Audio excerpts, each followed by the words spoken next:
Кыргызстан агрардык өлкө деген менен азыркы тапта эң биринчи керектелүүчү тамак аштын 70% сырттан сатылып келет. Азык-түлүк коопсуздугун камсыздоо үчүн эң керектүү азыктын 9 түрү аныкталган. Тилекке каршы азыркы тапта өлкө мунун 3 менен гана өзүн өзү толук камсыздай алат.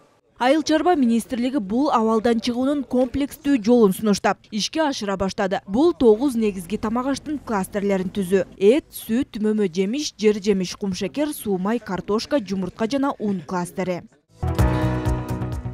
Алымбек Батырбек уулу мөмө жемиш кластеринин катышуучусу. Акыркы үлгүдөгү заманбап технология менен жабдылган алма багынын аянты 100 гектар. Күндөн, мөндүрдөн коргоп, нымдуулукту кармай тургандай шарт түзүлгөн. Көчөттөрү дагы Европадан алынып келинген. Эң чоң объемго 5-жылдан баштап чыгабыз. Ал жылдан баштаганда ошо 80-ден 100 тоннага чейин ошо алганга мүмкүнчүлүк бар. Жаңы технологиялардан бул жерде бизде көчөттөр негизле бөлөк кичине өзгөчөрөөк биз Кыргызстан өзүнүн местныйдан. Эмнеси менен мисалы бунуку бутак бактар азыраак болот, орусча айтканда леса поменьше.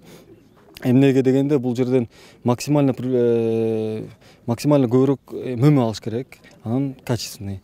Жемиштер бир температурада сакталбаса, тез эле бузулуп кетүү коркунучу бар. Демек, заманбап технологияларды пайдалануу менен курулган атайын логистикалык борборлордун болушу өтө маанилүү. Өлкөдө алар саналуу гана. Алма жуган линия бул жерде эмне функцияларды аткарат? Бул жуйт, калибровать этет.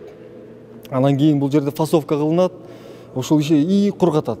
Бул деген именно переотправка экспорттун алдында ошол жерден дайындалат.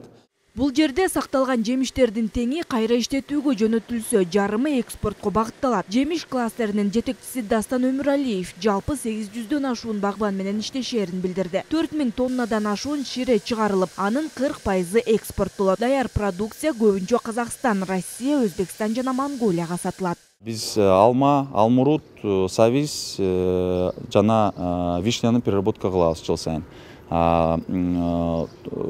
Жылына 5000 тоннадан ашык переработка кылабыз быйыл. Дагы бир ири мүмкүнчүлүгү бар багыт жашылча жемиш кластери. Статистикалык маалыматтарга ылайык, Кыргызстандын жылдык керектөөсү 800 000 тоннага жакын. Өлкөдө 1,5 миллион тоннадан ашуун өндүрүлөт. Демек, экспорттоого толук шарт бар. Маселе логистикалык борборлордун жетишсиздигинде. Мындан улам дыйкандар өндүргөн продукциясын сата албай калган же арзан бааланып калган учурлары арбын кездешип жүрөт.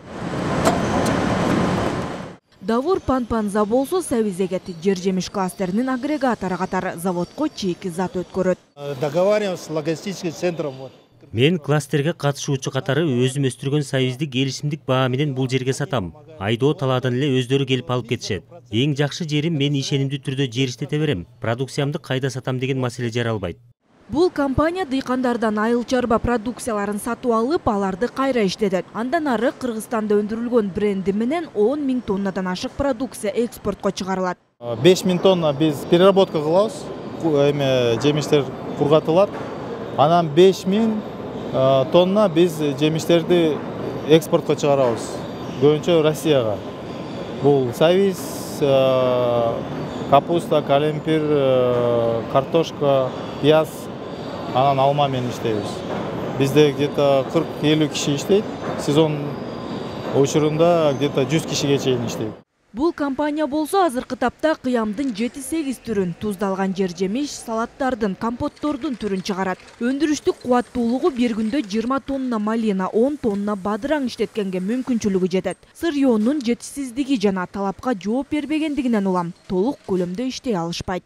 Өндүрүш башталганда бизде сырьёонун чийки заттын жетишсиздиги аябай байкалды да. Кластердин өнүгүү боюнча аябай бизге жакшы жардам болот эле. Анткени биздин заводдун эле баягы чыгаруу өндүрүү мүмкүнчүлүгү өтө чоң да. Ошо номинальный баягы өндүрүү мүмкүнчүлүгү максимальный немесине дагы эле жете элекпиз да. Бул именно чийки заттын жоктугунан да.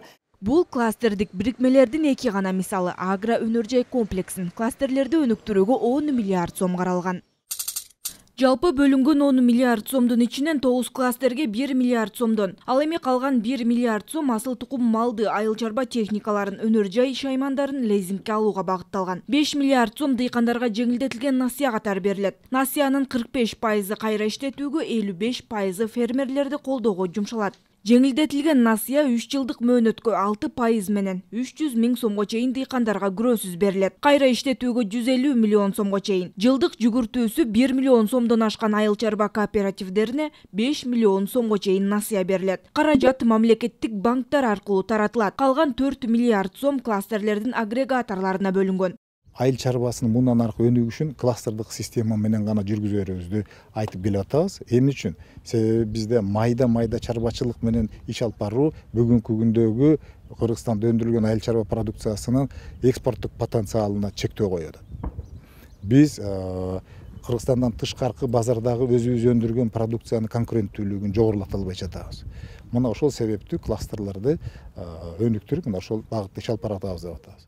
Быйыл жалпы айыл чарба тармагына 26 миллиард сом бөлүнгөн. Ирригация системасын оңдоо жана башка тиешелүү иш-чараларга 1 миллиард сом, үрөөн сатып алууга 1,5 миллиард сомго жакын жана минералдык жер семирткичтерди сатып алууга 1 миллиард сомго жакын каражат бөлүндү.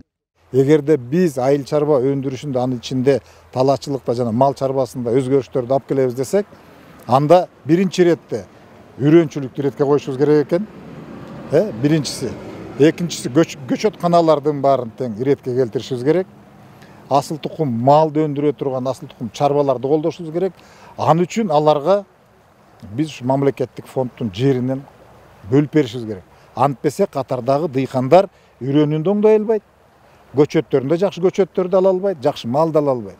Мына бүгүнкү күнгө чейин акыркы 30 жылдын ичинде бул багытта иш алып барылган эмес да. Ошон үчүн үрөөн менен да камсыз боло албай, быйыл көрдүңүздөр 11.100 тонна үрөөн биз четтен сатып келгенге туура келди. Бирок биз жылда сатып келе албайбыз да буну. Агрардык секторго колдоо көрсөтүү президенттин агро өнөр жай комплексин өнүктүрүү боюнча чаралар жөнүндө жарлыгын ишке ашыруу, жеңилдетилген насыя менен камсыз кылуу аркылуу агро өнөр жай кластерлерин өнүктүрүү максатында кабыл алынган. Долбоор баскычы менен ишке ашууда. Бактыгүл Султанбек кызы, Азамат Жапаков, Ала Тоо 24, Жумагайрык.